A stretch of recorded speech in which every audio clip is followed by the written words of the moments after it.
I was just talking to my father-in-law. He's kind of in this area, Right. and he just got a new car, and he's a big-time toll road user.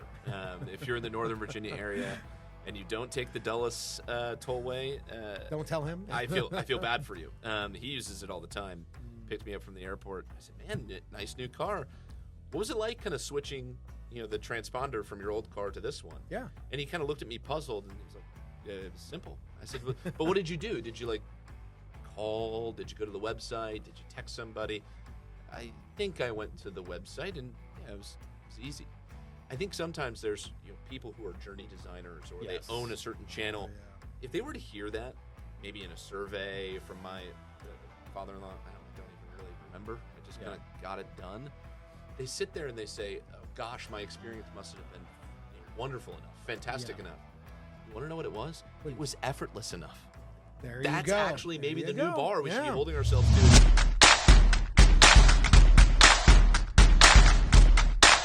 This episode is brought to you by CSG. CSG's SaaS solutions optimize every step of the tolling journey, from billing and payments to customer engagement, helping agencies maximize revenue through smarter, more integrated experiences. Make more, save more, and do more. Visit csgi.com. Welcome back to another episode of Toll Talk. I am your host, Alex Fakeri, and I am going to be bringing you today on a new journey by myself. Kaylee's not going to be on this episode, but we'll be welcoming her back here really soon. So hopefully I won't disappoint you guys with my entertainment. But we're going to kick off today on a very important topic, and that is where we talk about why our customers don't trust our messaging. And to help us answer that question, we're bringing on Keith Wilson, who's going to be the Executive Director of Product at CSG. And so let's welcome him on to the show. All right, welcome to the show, Keith. Alex, it's great to be here. I know we've had a few calls via Zoom. Nothing like sitting down at a table together. I know, it's great being out of COVID, and it's all these years now. But I always still enjoy being side by side somebody.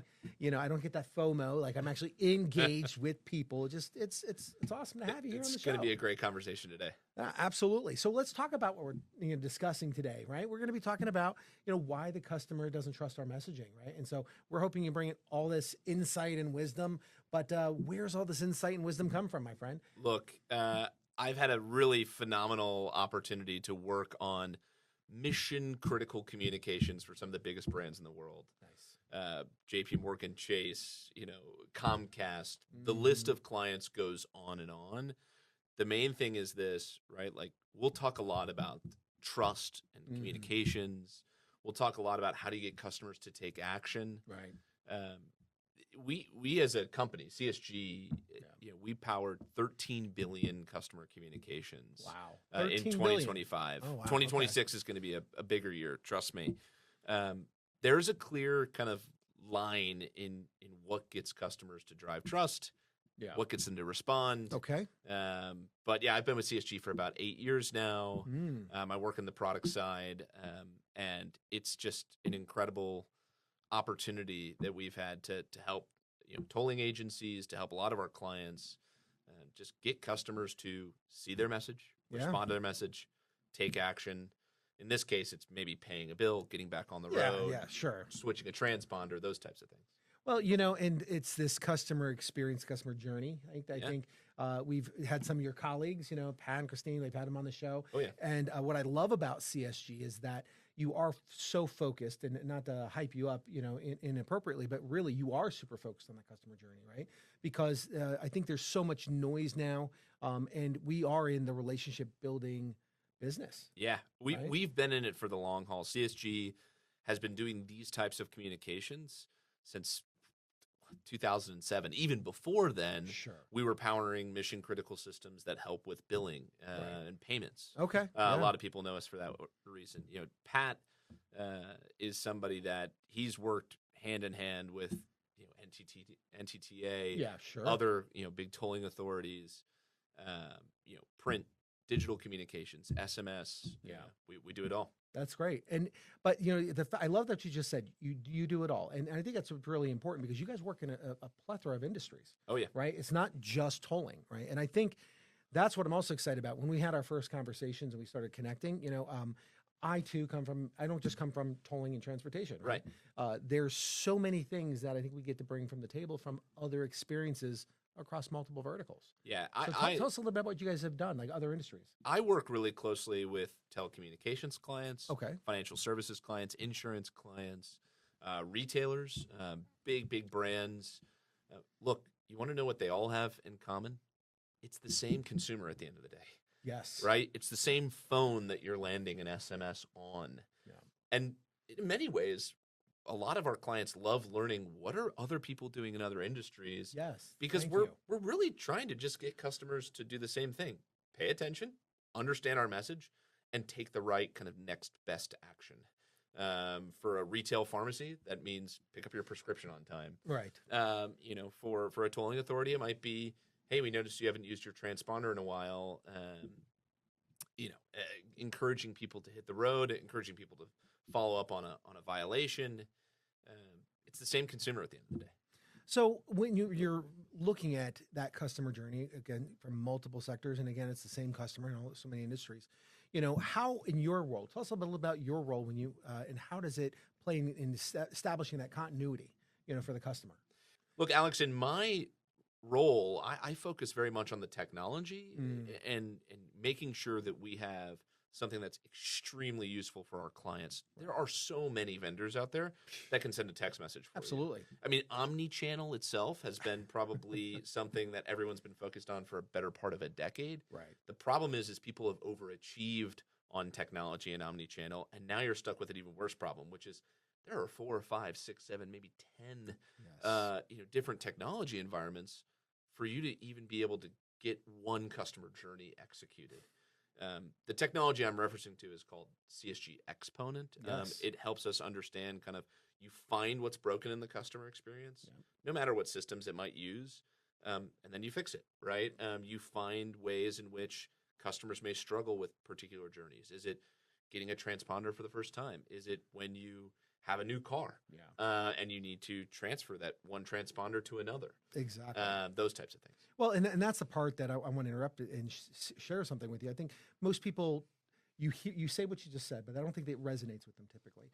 The customer journey begins at any point, and it's not the one you expect. They don't all just wake up one day and say, I'm going to go visit this website. I'm going to go down the sales path or the sales funnel that you designed for me, right? They're going to pick it up anecdotally. They're going to pick up a new car. Their needs and pain points vary, and you have to, and you said it, but just to reaffirm it, you have to meet them and have the conversation with them that they want to have at that time. Exactly right. It has to be the right conversation at the right time. It's really, really tough to predict how customers are going to behave in digital channels.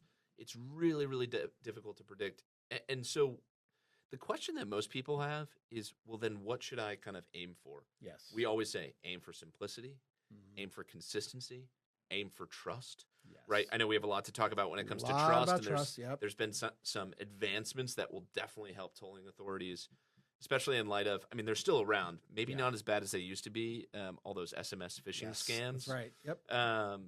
But in that case of the customer can kind of pick up the journey in anywhere, they can also leave the journey.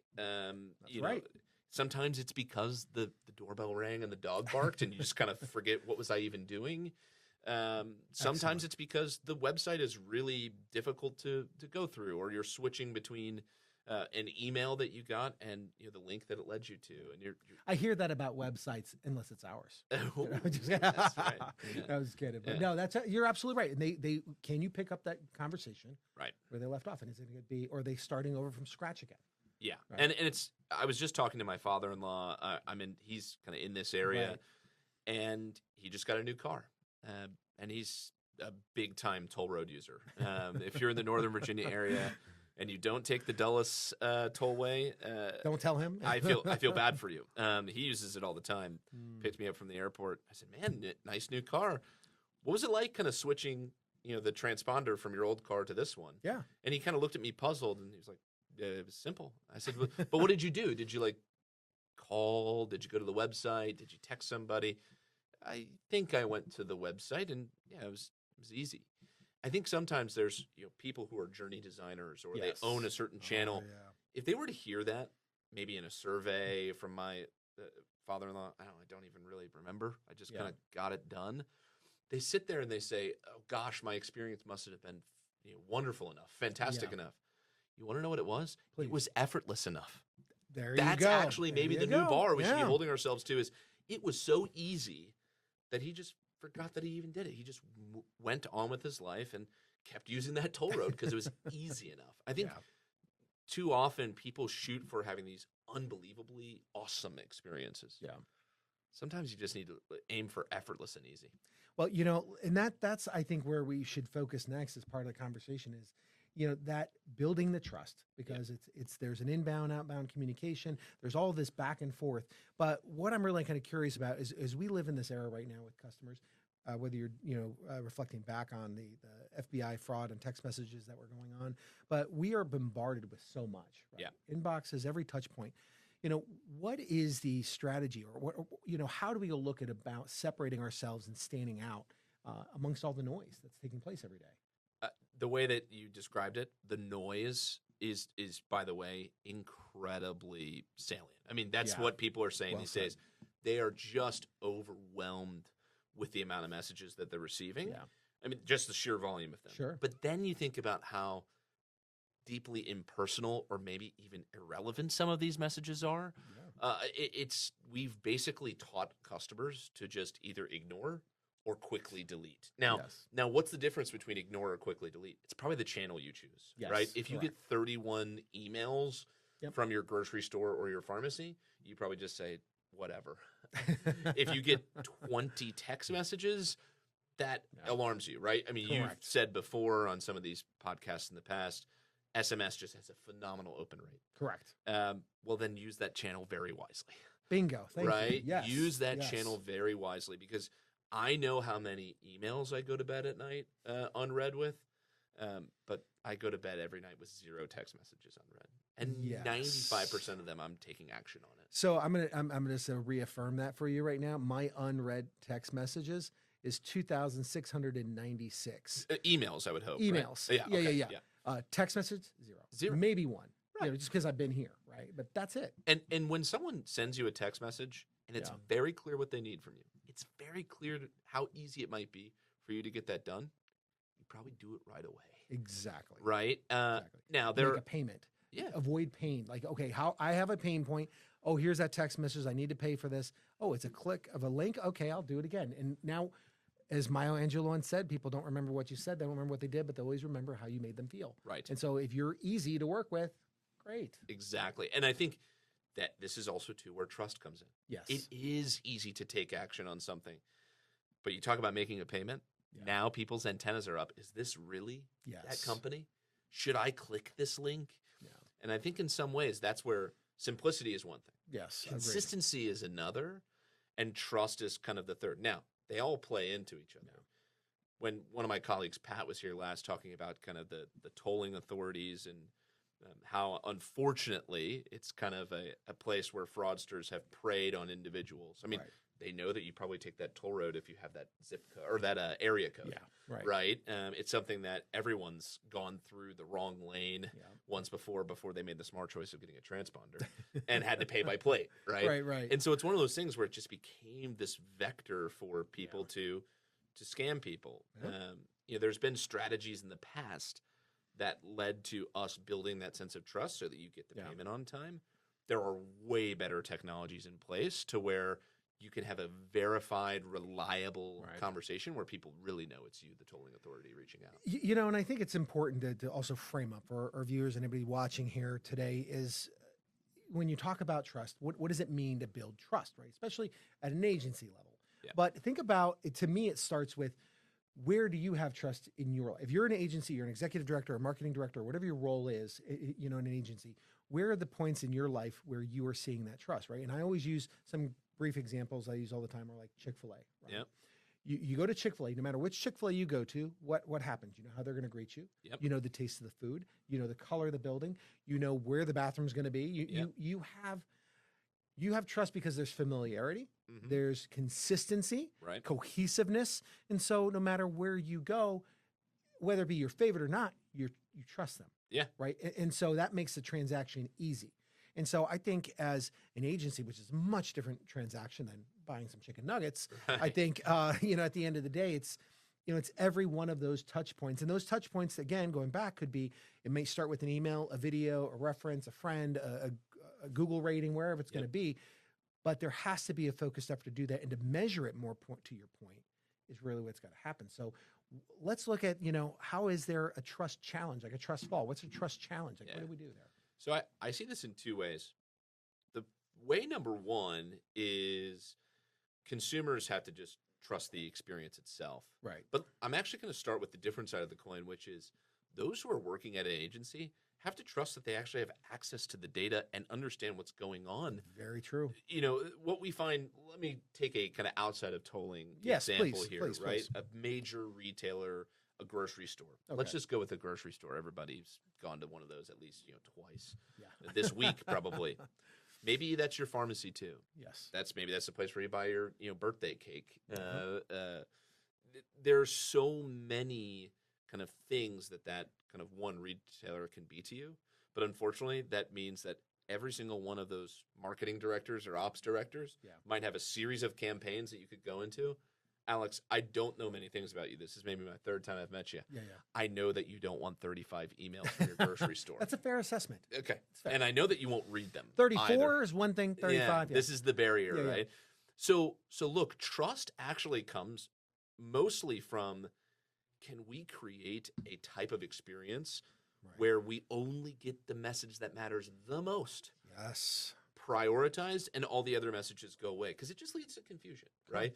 So if we know that a customer has received a transponder but has never put it in their car or used it yet, that might be the only communications you need to send to them for a few weeks. I love it. Yep. Because then they'll trust and understand this person knows exactly where I am in the customer journey. What I find is that most people can't actually suppress the messages that shouldn't be sent. They can't even really identify where this particular customer is in their journey to where they can execute on those strategies. Right. Now, the second thing is customers actually have to trust that it's you. Yes. And this is where there's just been a paradigm shift. There's a new style of SMS messaging that's coming out. Okay.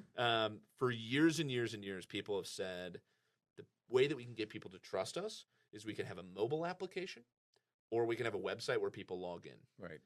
SMS will use it as a way to get people to one of those two things.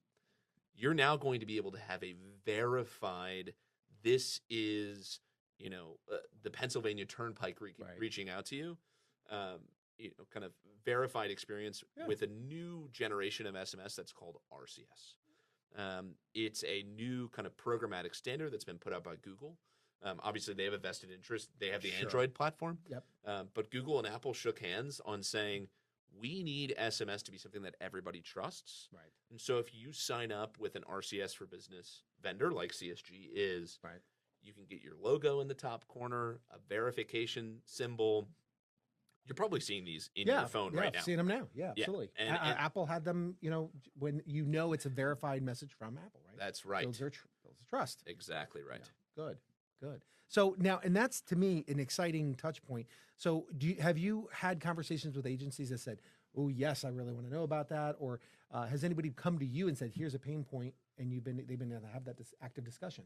Certainly. Look, we help power fraud notifications for credit card companies. Yeah. We help power prescription pickup reminders for pharmacies.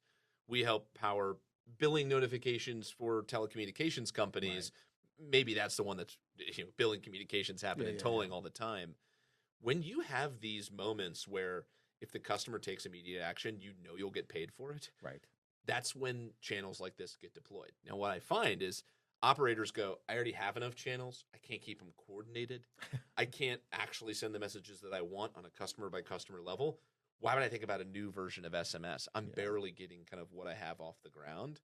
Well, the reason you should think about it is because customers open it up. They take action right away. If you can reduce the amount of outstanding collections, if you can get people to sign up for a transponder after one time using pay-by-plate, it is something where the effort that you put into this new channel might really shift. What's interesting and this is in some ways kind of makes you scratch your head about Google kind of being the big person behind this. A lot of the industry analysts, technology analysts, are saying RCS might be the mobile app killer. Oh, everything that you used to do in a mobile app. True. If I can get Okay. customers to take action directly inside of, this kind of hallowed ground, which is their SMS, right? Like their messaging, right? Like this is the place where my wife reminds me I need to, stop and pick something up while I'm on my way home. But it also could be the place where I get a verified message from a toll agency. Like, why then rely on people downloading a separate app if you can do some really rich media stuff in there, carousels, buttons, quick actions? Yeah. It's going to be really intriguing. Well, and we've been living in this app world for what? How many years now? 17 years or something crazy? Like a long time. And there's been conversation after conversation. Will the mobile app go away? But I've heard it more frequently this past couple of years from agencies, right? They're debating, do we make this investment? And even if you have, apps can be developed, with one platform and whatnot, still, instead of native solutions. At the end of the day, though, it does get, the idea of not having to build the app, and one that it bridges that gap. And as we know, with things like Apple Pay and different payment solutions that are out there, it is very easy now to make those, cardless payments through your phone, through a web page. It's all so much simpler. And the funny thing is, I loved what you said about the SMS option being, or the RCS being the bridge, because years ago we had put together this app and we wanted to send a message to the customer on their app that, hey, you just got a notification in your app. And it was important from a communication and timeline that it had to get pushed from the app to the SMS on the same phone. And it had to, because it was like a redundant notification process that was critical. Again, you're just trying to get people to see, like, I need to go to the place where I know I get your attention to go to this mobile app. I mean, the other thing that I think people are realizing with mobile apps is there are just going to be some people who will never download it or will delete it off their phone the moment they're done with the thing. Yeah. Do you really want a series of kind of second-class citizens in your customer base? Yeah. No, you want everyone to be able to have the same level of accessibility, drive trust. And by the way, like, nothing's going away. It's actually about understanding what works for this customer on a customer-by-customer basis, and driving journeys for people who love the mobile app, driving journeys for people who will never download it. And getting them to the same endpoint just requires watching customers as they flow through and show you their digital behaviors, right? Yep. There are teams upon teams upon teams at these massive banks that all they do all day is watch the digital breadcrumbs to see how quickly they can get you to respond to a fraud notification, to pay your credit card bill, whatever it might be. Most tolling authorities are not going to have, reams and reams of people just looking at these digital paper cuts, but we've made it so easy these days to say this works for these types of people, and this works for those type of people. Well, this also kind of leads me to think that leveraging things like RCS or building, getting rid of an app and reinvesting in a web, right? It's almost like a digital house cleaning, spring cleaning that takes place, and what you end up having is a more richer engagement, and there's a lot of cost savings going on. Right, we're not even touching. It's the tip of the iceberg just to say you're going to save money, right?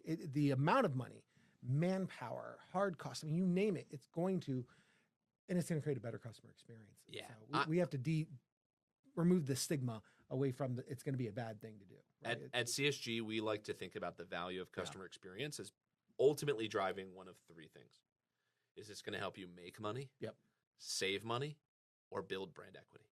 Building brand equity is ultimately getting people to say, I love what this has done for my life. I take the toll road. It's brought tons of time back to my life. Absolutely. Everything I do on their website is easy.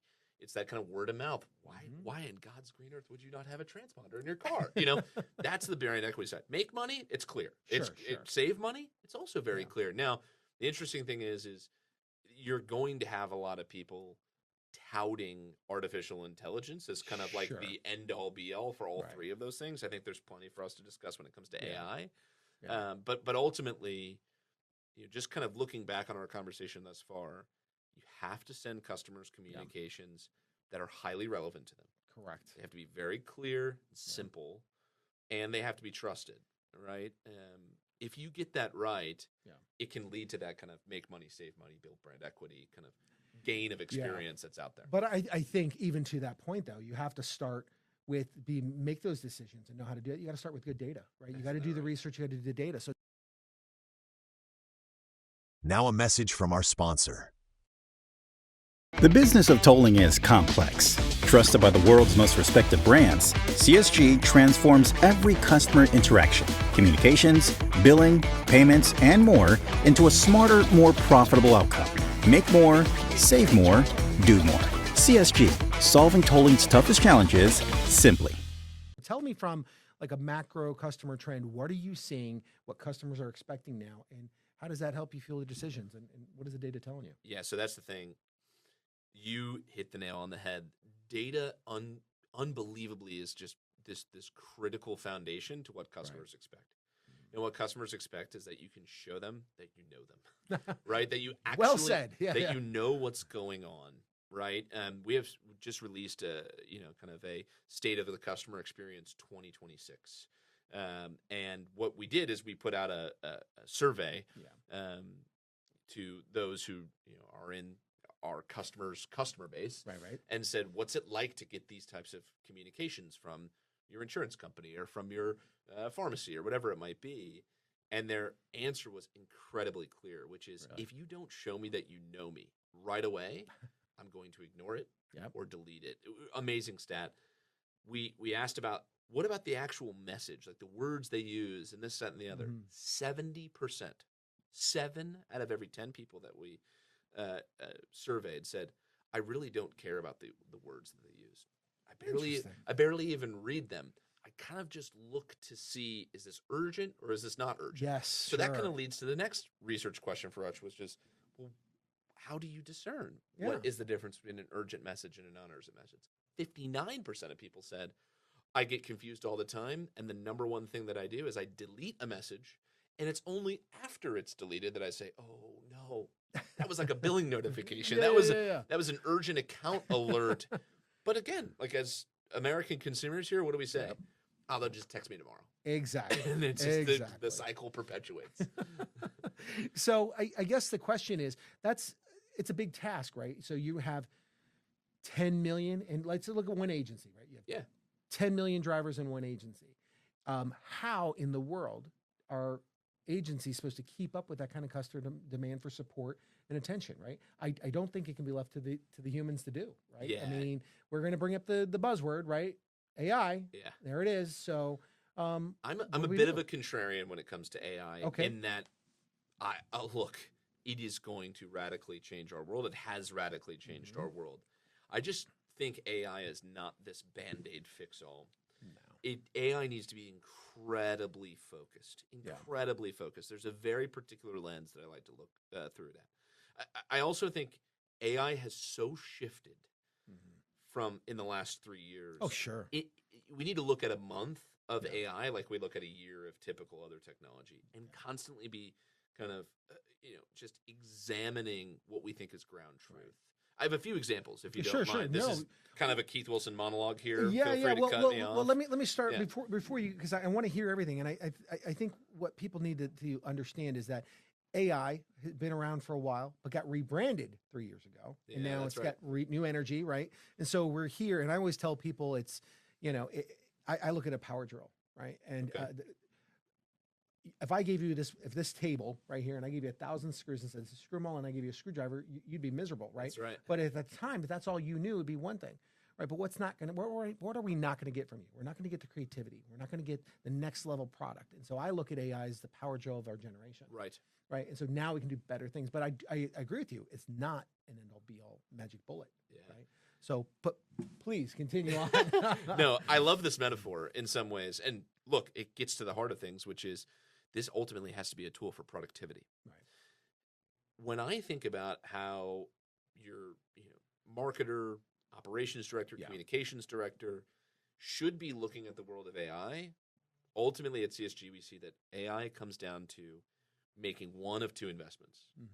I need to invest in AI that makes my staff go from a moderate level of productivity to extreme productivity. Yes. This is so most certainly directly aligned with your power drill metaphor. The second is, where can AI be a reliable substitute to a kind of personal interaction directly with my consumers? Sure. So make my staff more kind of productive. Clearly, I mean, we have certain things for CX analysts that makes them so much more productive. We have things for communications designers that makes them so much more productive. You know, if you make a beautiful email template and you go, what would that look like in SMS? Yeah. You can now just click a button. There you go. We know what a good SMS looks That's like right. if we're sending, you know, tens of billions of them. Yeah. And so we can take an email template and make it into an SMS template. I think the real gains here actually come from finding the very precise places where deploying AI to directly interface with your consumers makes sense. Yes. And that's also the place where you have to be narrow and niche enough to where you can tune it and get it right. Yes. There is no right. one AI agent that's going to transform your business. If you've sat through those sales I've seen enough presentations, TikToks where I don't know if I believe what you're saying I because feel TikTok bad tells for me it can do everything. yeah, exactly. You have to find these extremely small places where it can make a massive difference, and just go one moment that matters at a time. Yeah. Right. Yeah. I think there's you know, even if you'll step back away from AI or whatever the technology you're using, just good software, right? It doesn't matter. One thing that I learned a long time ago, I'd gotten this big job at the time. It was a real big job. It was my first real big career position, and it was working for a big.com. Okay. And I was in there maybe a month, and they come up to me and they say, Alex, we're going to give you $300,000. Go buy this software. Go find the best one and get it installed. And I'm like, yes. You know, and I'm like, all right, I got my big opportunity. And I spent months digging. I interviewed vendors. I spent $300,000, maybe a little bit more, got the product running. 6 months later, project failed, right? And here is the realization that I picked up, and I've lived by this ever since.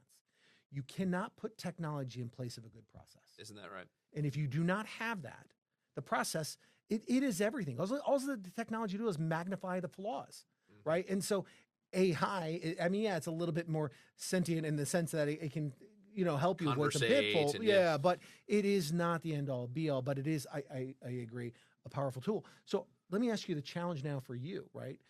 You're helping create, you know, you're executive director of product, right? That takes a lot of people involvement, including leadership. So how do you get your decision makers and influencers all to be on the same page with you and leverage this? Look, finding the right place to start applies for my team as much as it applies for those who are working at a toll operator. You have to find the use case where suddenly bringing AI to the table unlocks an entirely new playbook that everyone's happy with. There the you go. Consumers happy with it, the tolling authorities happy with it, and we can really make something that shines. Right. Let me give you a good example. Please.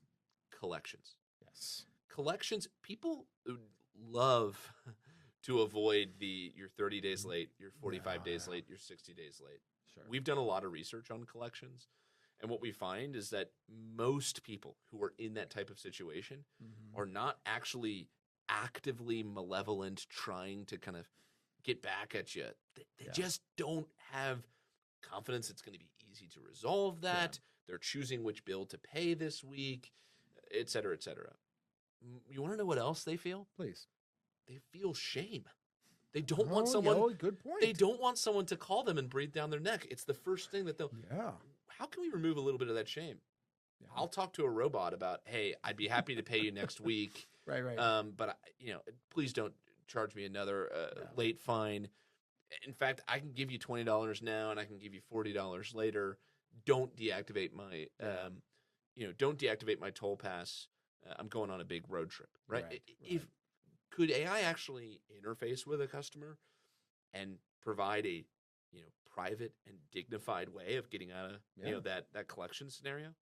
Absolutely, it can. And so finding a good use case where we say, well, actually, consumers would rather settle this in a kind of this private AI way. Sure, absolutely.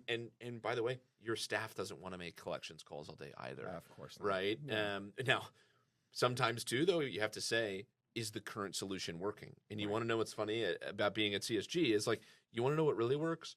If you send them a piece of yellow paper in the mail. It's unbelievably gets their attention. Sure. It gets their attention. And look, the average printed statement spends 17 days inside of a household. You want to know what they spend at my house? Posted to the front of the refrigerator, right? So and I'm going to pull that yellow piece of paper, and especially if it's something like tolling, where gets their attention. Maybe it's $50, $60 if I've just constantly let things go. I'll get that done. And so some ways too, you have to be able to actively evaluate, should I take this all the way to the level of AI or should I try yellow paper first? Yeah. Right. And the good thing about I like CSG that. is we can do both. Yeah. And we have skin in the game to kind of just actually own it as much as you own it and lead you to the best, most cost-effective experience. Right. So what I hear you saying to me is that we're going to certainly leverage some new technology, but there's also going back to what's tried into the psychology of humans and how they process and what they react to, and just doing simple things in innovative ways. That's right. That's what I hear you saying. And this is why I love working at CSG. I've stayed at CSG for so long because we do not roll out technology for technology's sake. Right. We do not just stay on the bleeding edge so that we can, brag. We are so customer obsessed that we'll bring all of these different kind of things to the table, and we put ourselves in the arena and own it. Nice. Right? Like we have a team that works day in and day out to say, is that microsite working? Is that QR code lead to the, a payment site? We actually get the payment done, right? And so, it's a very pragmatic approach when you say, look, AI has this unbelievable opportunity, but have we tried some of the things that, by the way, are just as sophisticated as AI, because it takes managing customer by customer, how we get something done, and being able to see the data, intervene at the right time, give a personalized message. But so you're being creative, you're enhancing the engagement, and essentially you're using AI to build trust with the customer, right? I don't want to just say confidence, but a comfort. Yeah, that's right. I think it to me is the more important word to use there. And kind of freedom to experiment, to try things. Yes. You gave this story about early in your career being given a big check, go out there and get it done. That still sticks with you, that you were the person that a few months in, you go, is this really working? Nobody likes to be in a situation where they feel like they've got one shot and they can't really experiment. What we like to do more and more is show people how quickly they can roll out different communication strategies. Try it and learn, right? Be nimble. A lot of people think about technology like they're getting a new tattoo. If I put this on my body, it'll never go away. Yes. We like to think about technology and customer strategies at least a bit more like a haircut. Like if it's bad, you can do something different the next day even. It's just you have to go shorter. But hopefully we get to a place where technology and rolling out different communication strategies is like trying on a hat. Put it on. If it doesn't work for you, take it off. Put it back on the shelf. Now, and I love that. That's a really good vantage point. I like how you frame that. So let me ask you a question. You see that from the tolling perspective. You see that in other industries? I mean, are you able to kind of extend on that experience in those industries to see the same thing, or what?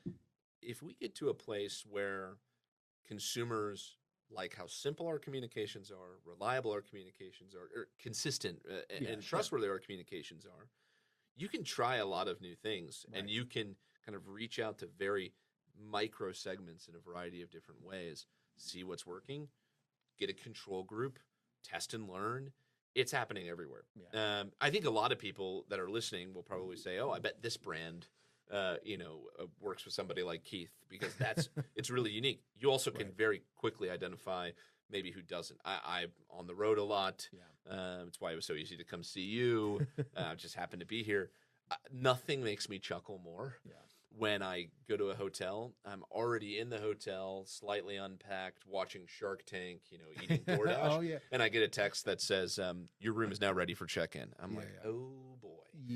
A lot of this too is not only this freedom to experiment, let's try new things. It's sometimes saying, where are we actively damaging our brand and spending money to do it? Why did I spend that money sending a text message that was poorly timed? So less is more is also kind of a big thing that people are focused on. Well, as we begin to wrap up here, I want to share something and then ask you a couple last questions here. But I always try to tell people to help them understand the importance of messaging, right? What kind of phone do you have? I have an iPhone. Okay. So if I came to you right now and said, Keith, I want to talk about the iPhone 7, you're going to be like, oh, okay. You mean 17? No, like if I said something off, like 17, like in the first thing is like, either he doesn't know what he's talking about, or he doesn't know me. But more importantly, I don't want to hear this, right? That's your reaction. But if I came to you and said, Keith, I want to talk to you about the iPhone 20 with the holographic display and, the, ESP, connection, API system that they have now, right? I'm going to get your attention. You're like, well, is this real? Like, let me learn more. Tell me about it, right? Because I know where you're at in the journey. And I think too often agencies and people out there who send out a message are sending out too generic of a message, right?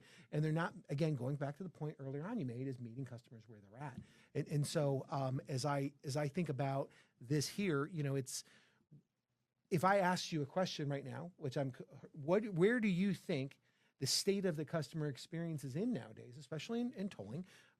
What would you call the headline for that in one sentence?